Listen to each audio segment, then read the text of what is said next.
chill there until some prey comes along that they can snatch up. And they're not very social at all.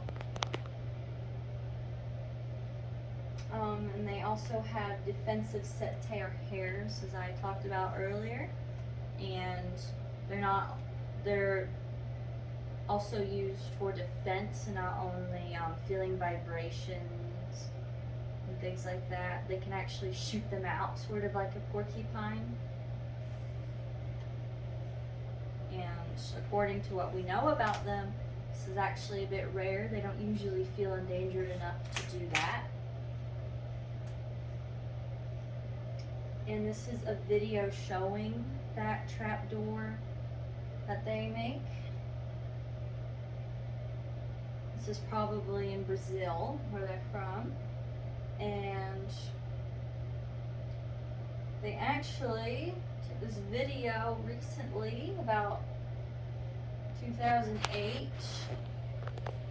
and he kind of just lifts up that piece of bark, and then you'll see the gorgeous colors.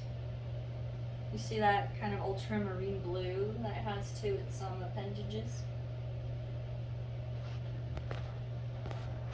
Some of them have more colors, like instead of orange, there'll be more pink. The lifestyle of this animal, it eats small insects, again, just little small things, and its digestive tract is actually so long throughout its body that it can kind of like drink its prey in a way. They'll actually like crush it up, and they'll just sort of drink the juices from it for nourishment. They're native to the Brazilian Atlantic rainforest. They're oviparous. Females lay around 100 eggs, and the way they reproduce, the male will kind of like pet its abdomen to release the semen, and then its legs will reach up and coat them in the semen, and then when they sort of attach to the female, they'll kind of just put it in the pouch, and that's how they fertilize. And these animals are very solitary, and when they are in cages and like those like hobbyists will take them and put them out for display, they'll really only leave their little trapdoor home unless there's food outside.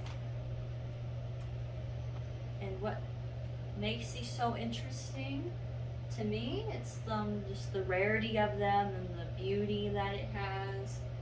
They're a collector's item, they're rare, endangered, and I especially like the fact that it's new. It's a new thing that scientists are researching. Trying to, they're hard to find. Survival chance in our new and upcoming world. It is actually currently hard to say how many exist due to the fact that they are hard to find out in their natural habitat. And they are captured and sold illegally to countries where it is illegal to raise them and keep them as pets. So, and they breed them there.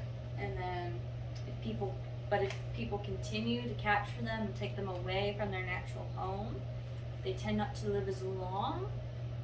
So if that happens, even though they may be breeding them, their natural sort of ecosystem won't be the same, and they'll continue to decrease. It's also difficult to find the opposite sex to breed with when they kind of live by themselves.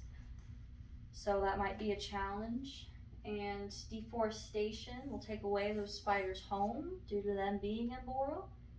And so unless they can somehow magically adapt to just living closer to the ground, then there isn't really a way for them to survive the deforestation of their homes. And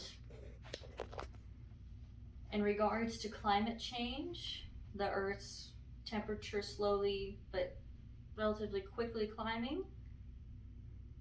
I think the spider's small enough It doesn't have as much surface area to it, so it cools down more quickly than their larger counterparts. So I think that will save them some time to adapt to the new change.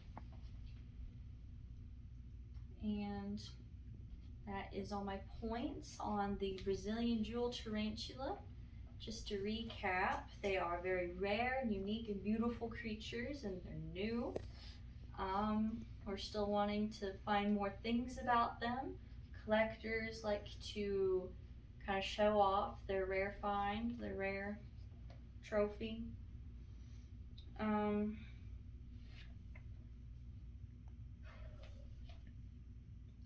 yeah, and I think that's mostly it. Thank you for paying attention. Is there any questions? Are they poisonous? No, their fangs actually don't release any venom. It's really just their hairs that you want to watch out for. So would they be good house pets? They're not really vicious. They're kind of more to themselves, so that kind of makes people think that they'd be good pets. And they would be. They're just you don't want to accidentally kill them because they are so expensive and rare. So it isn't recommended for like a beginner to get one of these spiders as their first pet. But yes, they do make good pets. Thank you.